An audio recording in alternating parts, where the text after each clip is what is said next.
I never thought of myself as someone remarkable. Most days, I'm just another face in the crowd, blending into the background, invisible to everyone around me. That's the way I like it, honestly. There's a certain comfort in anonymity, in knowing that no one expects anything from you. But sometimes, even the most ordinary routines can take an unexpected turn.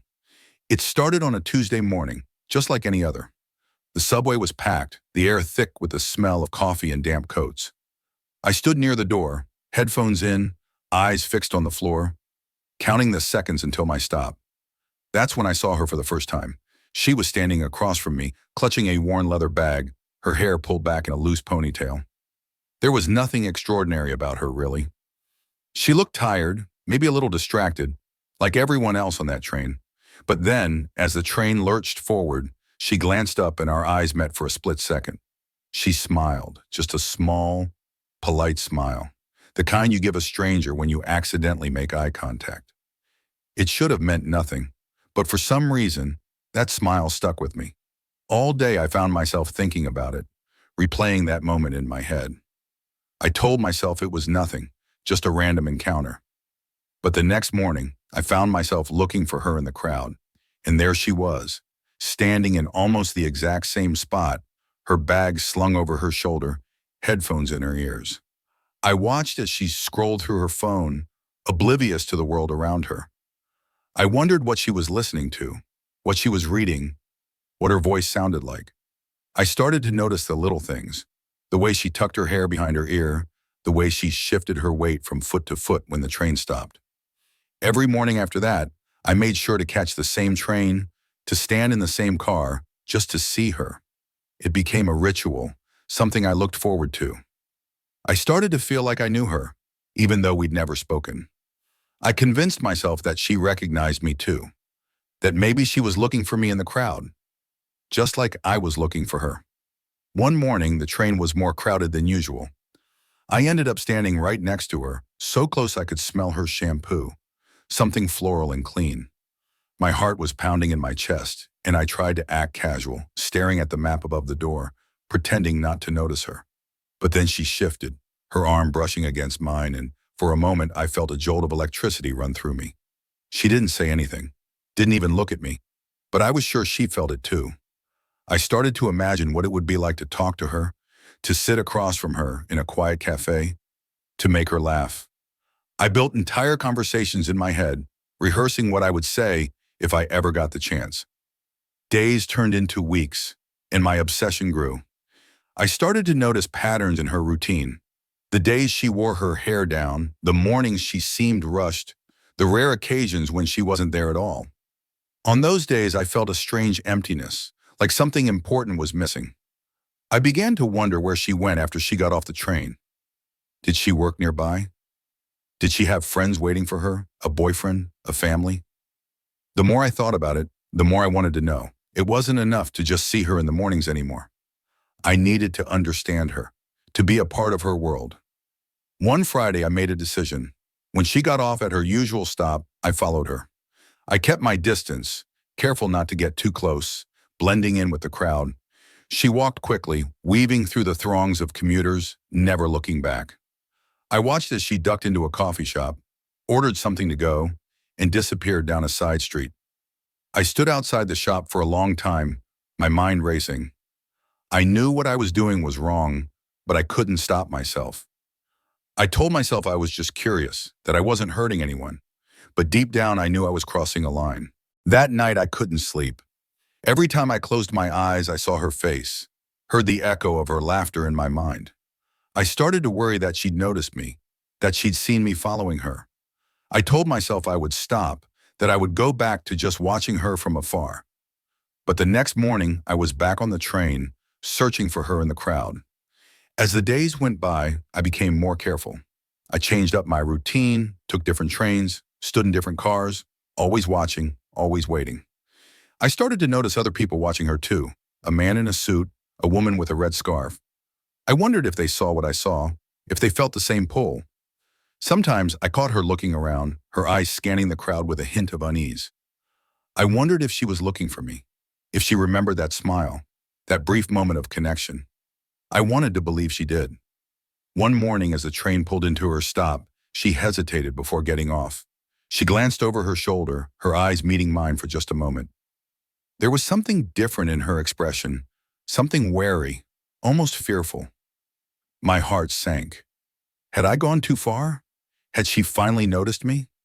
I spent the rest of the day in a fog, replaying that moment over and over. I told myself it was just my imagination, that she was probably just tired, distracted. But the next morning, she wasn't there. And the morning after that, and the one after that, I started to panic. I checked every car, every platform, searching for her face in the crowd. I even went back to the coffee shop, hoping to catch a glimpse of her. But she was gone. For days I wandered the city, haunted by the memory of her smile, the sound of her footsteps on the platform. I wondered if she'd changed her routine because of me, if she was afraid. The thought made me feel sick, but I couldn't shake it. Then one evening, as I was heading home, I saw her. She was walking with a friend, laughing, her face lit up in the glow of the streetlights.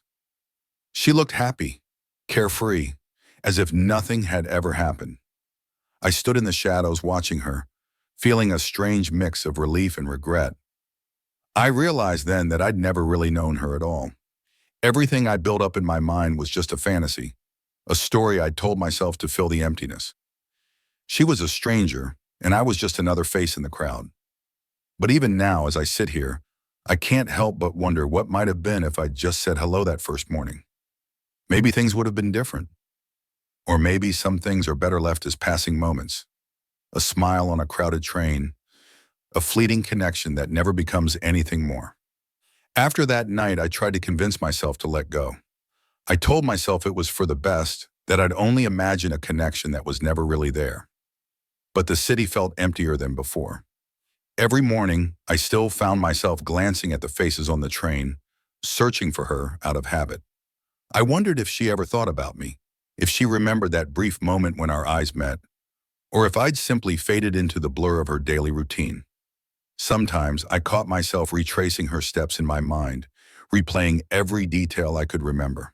The way she'd pause at the platform edge, the nervous way she'd check her phone, the way her lips pressed together when she was deep in thought. I realized how much of my life had become about her, how much time I'd spent building a story that only existed in my head. One morning as I waited for my train, I noticed a man standing a few feet away watching me. He looked away when our eyes met, but I felt a chill run down my spine. For the first time, I wondered what I must look like to other people. A man alone, always watching, always waiting. I wondered if anyone had noticed me the way I'd noticed her. That thought stuck with me all day. I started to see myself from the outside, to question the choices I'd made. I remembered the way she'd looked at me that last morning, the fear in her eyes. I wondered if I'd become the very thing I'd always tried to avoid. Someone who made others uncomfortable. Someone who crossed invisible lines. The next day, I tried to change my routine. I took a different train, sat in a different car, tried to focus on anything but her. But the city felt different now. Colder, less familiar. I realized how much I'd relied on that small sense of purpose, that daily ritual of searching for her face in the crowd. As the weeks passed, the memory of her began to fade, replaced by a dull ache of regret. I started to notice other people on the train, an old woman reading a paperback, a teenager tapping out a song on his phone, a couple arguing quietly in the corner. I wondered about their lives, their stories, the things they kept hidden from the world. But every so often, I'd catch a glimpse of someone who looked like her. A flash of hair, a familiar coat, and my heart would skip a beat. I'd feel that old urge to follow, to know, to be a part of something bigger than myself, but I never did. I kept my distance, reminding myself of the line I'd crossed, the damage I might have done. Sometimes, late at night, I think about reaching out to someone, telling them what happened, confessing the truth of what I'd become. But I never do. Instead, I sit in the quiet of my apartment, listening to the city outside, wondering if anyone else feels as invisible as I do. I don't know what happened to her. Maybe she changed her routine. Maybe she moved away. Maybe she never noticed me at all. Or maybe, just maybe, she still remembers that morning on the train, the stranger who watched her from across the car. I suppose I'll never know. And maybe that's for the best. Now, when I ride the subway, I keep my eyes on the floor. I try to blend in, to be just another face in the crowd. I remind myself that some connections are meant to be fleeting, that not every story needs an ending. Sometimes the scariest thing isn't what we see in others, but what we discover about ourselves when no one else is watching. And so I move through the city, day after day, a ghost among strangers, haunted not by what I've done, but by what I've almost become.